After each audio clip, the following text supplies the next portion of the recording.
झोपड़ी वाला ढाबा।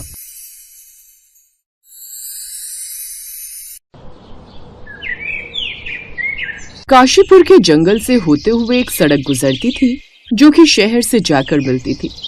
उन जंगलों के इसी वीरानों के बीचों बीच एक फूस से बनी झोपड़ी खड़ी थी, जहां बाहर एक पुराना बोर्ड लटका था और उस पर लिखा हुआ था झोपड़ी वाला ढाबा। ये ढाबा चलाती थी सोनम, जो कि 40 साल की थी। वो झोपड़ी में अपनी बेटी रितु के साथ रहती थी।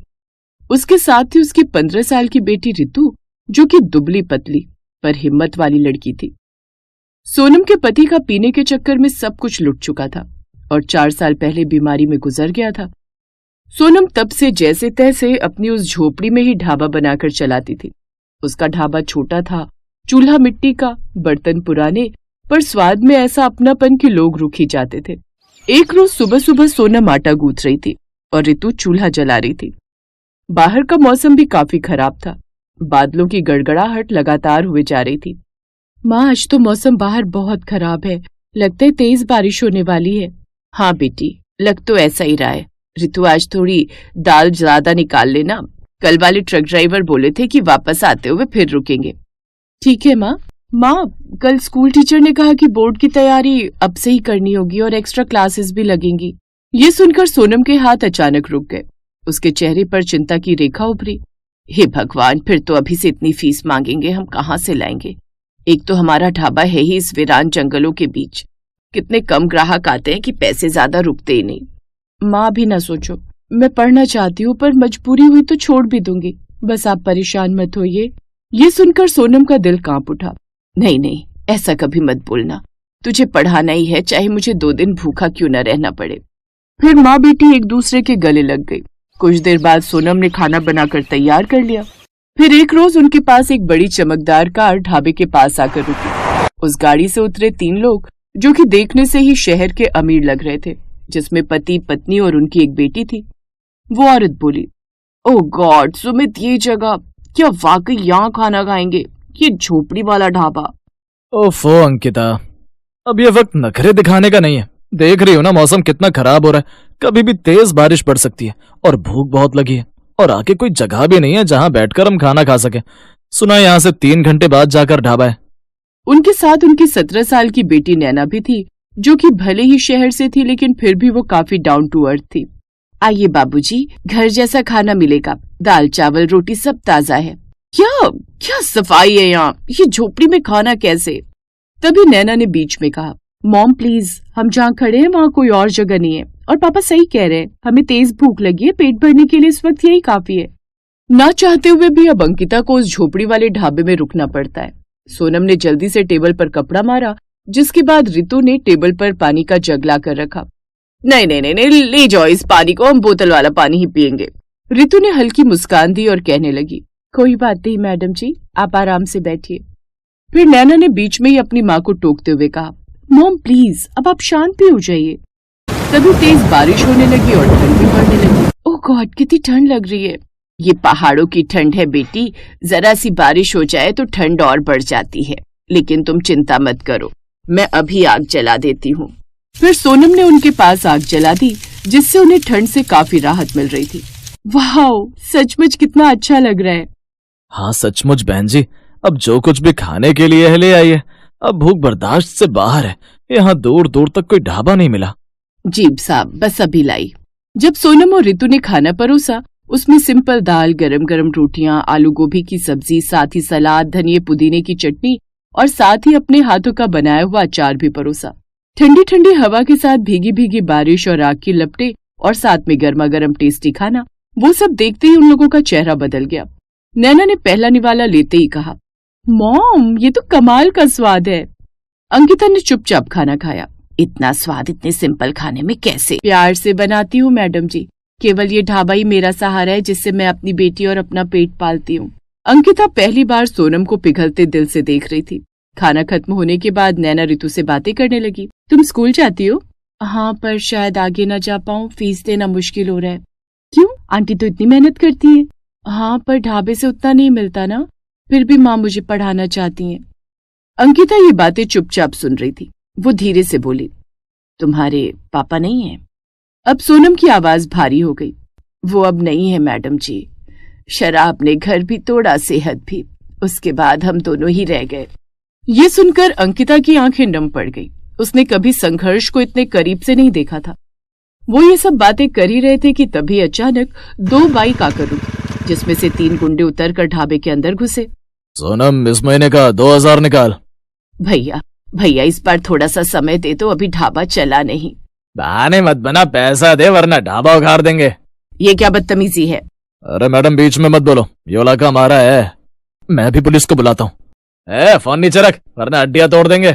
तभी नैना अचानक आगे आई और जोर से बोली, अगर हाथ लगाए ना आंटी को तो तुम्हारा वीडियो पूरे इंटरनेट पर डाल दूंगी। ये देखो, मैंने रिकॉर्डिंग चालू कर दी है, तुम सब लाइव हो। अगर हम में से किसी को भी कुछ हुआ ना तो तुम लोग बचोगे नहीं। तुम्हारे चेहरे पूरे देश के सामने आ गए हैं। एंड तुम्हारी जानकारी के लिए तुम्हें बता दूं कि मेरे दादाजी पुलिस कमिश्नर है। ये सुनकर गुंडे हक्के बक्के रह गए। अब सुमित और अंकिता भी रिकॉर्डिंग करने लगे। ये देख गुंडे भाग खड़े हुए। सोनम बैठ गई और रोने लगी। मैं अपनी बेटी को पढ़ाना चाहती हूँ मैडम, बस यही एक सपना है मेरा, पर किस्मत हर बार हमें दबा देती है, हर बार। माँ, मेरे लिए तुमसे बढ़कर कुछ नहीं है माँ, तुम मेरे लिए परेशान मत हो। सोनम जी, अब कोई गुंडा आपको छुएगा भी नहीं। मैं अभी पुलिस में शिकायत डालता हूँ। सुमित ने पुलिस में उन गुंडों के खिलाफ शिकायत दर्ज करवा दी और उनकी फोटो भी शेयर कर दी। ठीक है बेटा, उनके खिलाफ शिकायत दर्ज हो गई है। खैर, तुम आज जहाँ हो वहीं रुको। काशीपुर से आने वाली रोड आगे खराब मौसम के चलते बंद कर दी गई है। बेकार ही रास्ते में फंसे रहोगे। ठीक है पिताजी। ऐसा कहकर सुमित फोन रख देता है। क्या हुआ सुमित? आज हम यहीं रुक जाते हैं।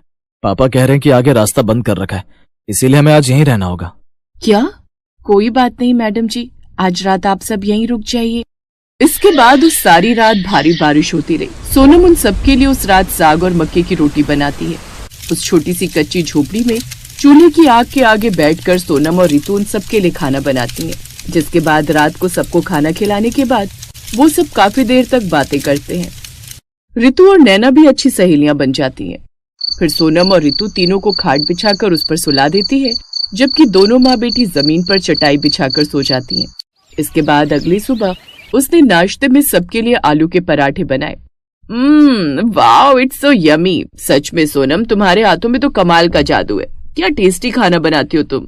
फिर जाने के वक्त अंकिता ने पर्स निकाला और उसे ढेर सारे पैसे देने लगी। मैडम, इतना थोड़ी लूंगी, जितना खाना हुआ बस उतना ही लूंगी। तुमने कल हमारी बहुत मदद की है। आप हमारे मेहमान थे और उसके लिए मैं पैसे नहीं लूंगी। सोनम, तुमने हमारी मदद की और अब हम भी तुम्हारी मदद करना चाहते हैं। रितु बेटी की स्कूल पढ़ाई का पूरा खर्चा उठाना चाहते हैं, फीस, किताबें, सब। क्या सच? मैं पढ़ पाऊंगी? हाँ बेटी। माँ, मैं डॉक्टर बन पाऊंगी ना? उस वक्त तो वो वहां से चले गए, लेकिन फिर अगले हफ्ते सुमित ने मजदूर बुलाए। झोपड़ी की जगह छोटा सा सुंदर पक्का ढाबा बनवाया। साथ ही उसके ढाबे का खूब प्रमोशन भी किया। साथ ही अब वो हर महीने सोनम और रितु से मिलने आते रहते। पुलिस ने उस वीडियो के आधार पर गुंडों को पकड़ लिया। अब ढाबा पूरी तरह सुरक्षित था।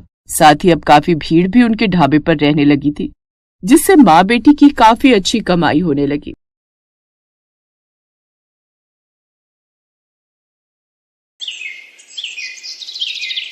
भरतपुर नाम के गांव में मनीष अपनी पत्नी रेखा और 2 बच्चों बंटू और चिंकी के साथ रहता था। मनीष अपना एक छोटा सा ढाबा चलाता था। मनीष बड़ा ही लजीज खाना बनाकर बेचता था, जिससे उसका ढाबा ठीक ठाक चलता था। वाह यार मनीष, क्या लाजवाब खाना है। तुझे पता है, इतना स्वादिष्ट पालक पनीर मेरी माँ भी बनाया करती थी यार। सच में मनीष भाई, मजा आ रहा है।